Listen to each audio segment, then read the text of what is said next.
श्री, आता आपण दोघे जात आहोत बाहेर गावी, बरोबर? तर समजा तू हरवला तर काय करणार? मी पहिले पोलीस अंकल नाही तर पोलीस आंटीला शोधणार. बरोबर. ते जर नाही भेटले तर एखाद्या लहान बाळाच्या मम्मीला शोधणार. बरोबर, त्यांच्याकडे जाणार, त्यांना मदत मागणार.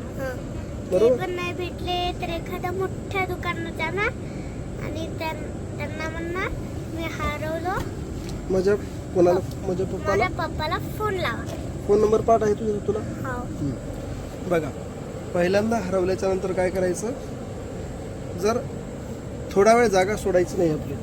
जिथे तू हरवला तिथे थोडा वेळ जागा सोडायची नाही. जर कोणी तिथपर्यंत पोहोचलं नाही, तू जिथून हरवला, आई पप्पा पोहोचले नाही, तर मग तू सांगितलं तो काय करायचं? पहिला पोलीस अंकल किंवा पोलीस आंटीला शोधायचं. ते जर नाही मिळाले तर ज्यांना बाळ आहे छोटं, त्या काकूकडे जायचं, त्या आंटीकडे जायचं. तेही नाही मिळाल्या तर मोठ्या दुकानामध्ये जायचं आणि त्यांना सांगायचं की मला फोन लावून द्या.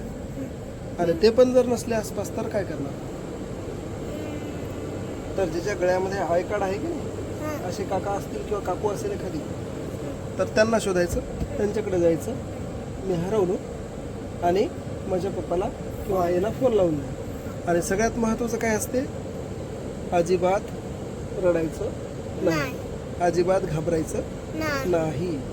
आणि परत काय करायचं? कुणी दिलं तर चॉकलेट घ्यायचं नाही, कुणासोबत जायचं नाही, कोणी चल म्हटलं तरी जायचं नाही. तेव्हा तो सुरक्षितपणे घरी पोहोचू शकतो. आणि मला माझ्या घराचा रस्ता पण नाही. तू इथून माहिती आहे बाहेर शहरामध्ये हरवल्याच्या नंतर काय करणार? तर आपण सांगितले ते उपाय करणार आहेस.